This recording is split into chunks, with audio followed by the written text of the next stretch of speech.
لا يتكلم أحد بموت رسول الله إلا ضربته. جئتك أؤمن بالله وبرسوله وبما جئت به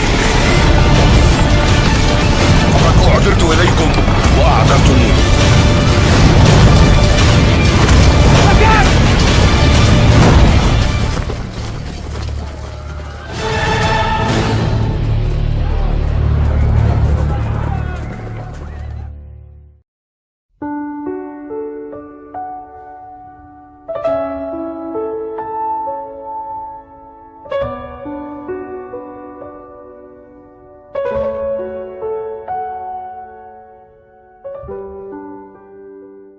Betapa romantis Rasulullah ini, saya bayangkan yang baca itu bapak-bapak seperti Pak Dedi, Pak Arif atau yang lainnya ya, berharap mereka lebih romantis terhadap istri-istri, terhadap istri mereka.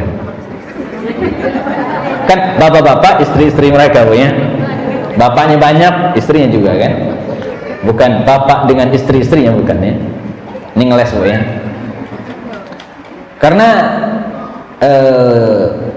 sudah agak lama juga ya, bahwa saya pernah baca sebuah artikel beberapa majalah, bukan satu, sambil nunggu di sebuah dealer waktu itu ketika saya servis kendaraan ya, hampir 2 jam, dan ada majalah ya, terbit, saya baca di tahun mungkin 2007-an mungkin ya, ditulis di majalah tersebut tentang fenomena maraknya artis ya, menikah dengan orang barat pernah waktu itu ya. Jadi banyak sekali artis-artis ya, wanita menikah dengan bule-bule. Yang menarik jemaah, ibu sekalian, ketika diwawancarai para wanita atau para artis tersebut, apa alasan Anda menikah dengan orang bule? Jawabannya sederhana, orang bule itu, orang barat itu lebih romantis. Sehari mereka mengucapkan I love you itu bisa 3 kali, Bu. Ya, kayak kita minum obat. Minum obat kan 3 kali sehari. Jadi orang bule itu katanya mengatakan I love you dengan lisan ataupun bahkan dengan tindakan-tindakan ya, mencium, menggandeng, memegang tangan dan seterusnya ya, itu bisa dilaksanakan kapanpun ya. Lah kita kapan tuh? Nah ya, maka dengan pemikiran demikian alhamdulillah ya, dan beberapa faktor yang saya sebutkan tadi, maka buku ini lahir ya, betapa romantis Rasulullah SAW. Dan ini juga menegaskan tentang sisi kesempurnaan Rasul SAW. Saya sering sampaikan, kalau kita belajar sejarah Rasul atau ingin meneladani Nabi itu ya, biasanya yang bersifat parsial gitu ya, misalnya tentang ibadahnya saja, padahal Nabi itu sebagai disebutkan dalam Al-Quran, laqad kana lakum fi rasulillahi uswatun hasanah ya, dalam diri Nabi itu ada uswah hasanatun fi kulli asya, teladan dalam semua hal ya. Jadi Nabi itu pendek usianya, 63 tahun usia beliau ketika meninggal, ini pendek dibanding dengan nabi-nabi sebelumnya ya. Tapi keteladanan yang diberikan oleh beliau kepada kita itu luar biasa. Kita mau nyontoh apa aja ada ya. Mau nyontoh bagaimana beliau berbisnis, beliau pengusaha. Mau nyontoh bagaimana beliau menjadi seorang da'i, seorang juru dakwah, beliau ahlinya. Menjadi kepala negara, dan termasuk juga bagaimana mengelola keluarga. Nabi dan para sahabat adalah orang-orang yang sukses ya, mengelola sebuah keluarga. Dan ini penting ya, karena keluarga itu adalah batu bata bagi bangunan kejayaan sebuah bangsa ya. Hasan al-Banna itu pernah mengatakan, jangan pernah berharap sebuah bangunan peradaban suatu bangsa itu akan tegak berdiri kalau keluarganya kropos. Nggak mungkin, kata beliau. Dia bangunan masjid kita ini, kalau batu batanya kropos, nggak bagus, maka dia akan cepat ambruk. Demikian juga dengan sebuah negara.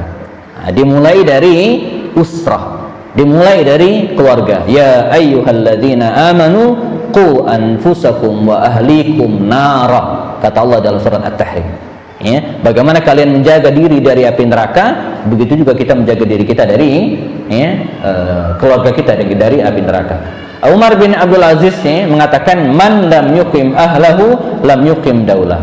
Siapa yang tidak bisa ngurusi keluarganya, jangan berharap bisa ngurus negara. Mulai dari keluarga Keluarga ini penting. Nah, di antara hal yang sangat penting dalam keluarga itu, tonggak utama dalam bangunan keluarga itu adalah suami istri. Sangat sulit kita menciptakan anak-anak yang saleh dan soleha, anak-anak yang baik, kalau kemudian suami istrinya bermasalah. Ini intinya. Jadi tiang utama dalam sebuah rumah tangga itu berada pada pasangan suami dan istri. Makanya sisi ini yang harus kita betul-betul kelola dengan baik. Mulai dari ini, kalau bicara tentang pendidikan keluarga ini panjang, tapi cukuplah bahwa peran seorang ayah dan peran seorang ibu itu sangat penting dalam pendidikan keluarga. Kita sering mengatakan, atau syairnya Hafiz Ibrahim pernah mengatakan, seorang penyair, al-ummu madrasatun idza a'dattaha a'datta sya'ban tayyib al-a'raq. Ibu itu sekolah. Kalau engkau menyiapkan ibu yang baik, maka berarti engkau menyiapkan generasi yang baik dari akar. Ayah juga demikian. Kalau sekolah itu kalau ibu adalah sekolah, maka kepala sekolah adalah ayahnya. Kita sering keliru tuh, ketika ada anak berhasil membanggakan, berprestasi, muncullah kalimat, siapa dulu bapaknya. Tapi ketika anaknya gagal, ketika anaknya tidak berhasil, maka muncul pertanyaan, siapa sih ibunya? Jadi kalau berhasil dipuji ayahnya itu kan, tapi kalau gagal disalahkan ibunya, dan ini salah. Karena pendidikan itu merupakan kewajiban dan tugas kedua orang tua. Umar bin Khattab radhiyallahu anhu, saya mungkin pernah ceritakan, dia pernah marah besar, bahkan gagal mengangkat seorang laki-laki itu menjadi gubernur kepala daerah. Kenapa? Karena dia tidak pernah menggendong anaknya, dia tidak pernah mencium anaknya, dia tidak pernah memakai pakaian untuk anaknya, dia tidak pernah nyuapin anaknya. Bagaimana mungkin Anda bisa menyayangi rakyat Anda kalau anak sendiri tidak pernah Anda sayang? Nah, jadi pendidikan keluarga itu jamaah itu dimulai dari ini. Peran seorang ayah, peran seorang ibu bagi sebuah keluarga, ataupun peran suami dan istri. Nah, sisi terpenting dari terjalinnya hubungan yang baik antara suami dan istri ini antara lain adanya harmonisasi yang baik antara suami dan istri. Tanda adanya harmonisasi yang baik antara suami dan istri itu antara lain, dari sekian banyak tanda, adalah adanya jenak-jenak romantisme dalam kehidupan ini. Adanya jenak-jenak romantisme. Jadi sebuah keluarga, ini filosofinya Bu, sebuah keluarga tonggak utamanya, tiang utamanya ayah, ibu, atau suami dan istri. Nah, ciri bahwa bangunan keluarga ini baik adalah terjalinnya harmonisasi antara suami dan istri. Kalau suami dan istri ini bermasalah, maka jangan berharap kita mendapatkan keluarga yang baik. Nah, ciri bahwa adanya harmonisasi hubungan yang baik antara suami dan istri ini adalah hadirnya jenak-jenak romantisme dalam kehidupan mereka, nggak kaku. Makanya kalau kita lihat keluarga itu macam-macam. Ada keluarga yang seperti rumah sakit. Gimana tuh rumah sakit?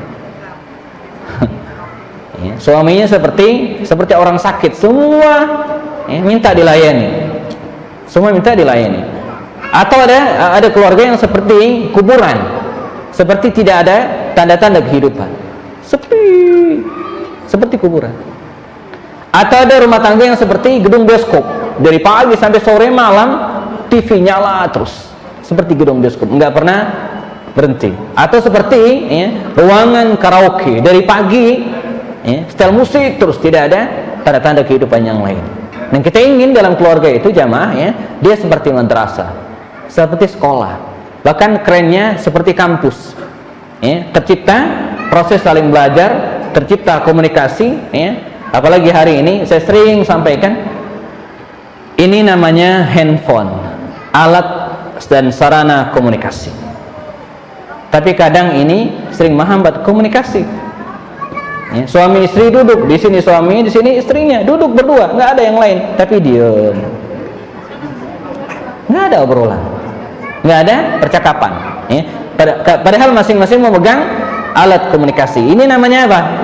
Handphone, alat komunikasi, tapi justru menghambat komunikasi. Tidak ada komunikasi di antara keduanya. Bahkan mungkin ya ketika suaminya minta ambilin minum atau apapun, jangan-jangan dikirim via WhatsApp, tolong ambilin minum dong. Saya ingat ya, ini fiktif barangkali ya, tapi bisa jadi terjadi dalam sebuah keluarga walaupun tidak persis seperti ini ya. Cerita yang berkali-kali dituturkan oleh almarhumah Ustazah Yoyo Yusra ya. Saya dulu sebelum menikah relatif sering ikut kajian-kajian pranikah ya, baik seminar ataupun workshop.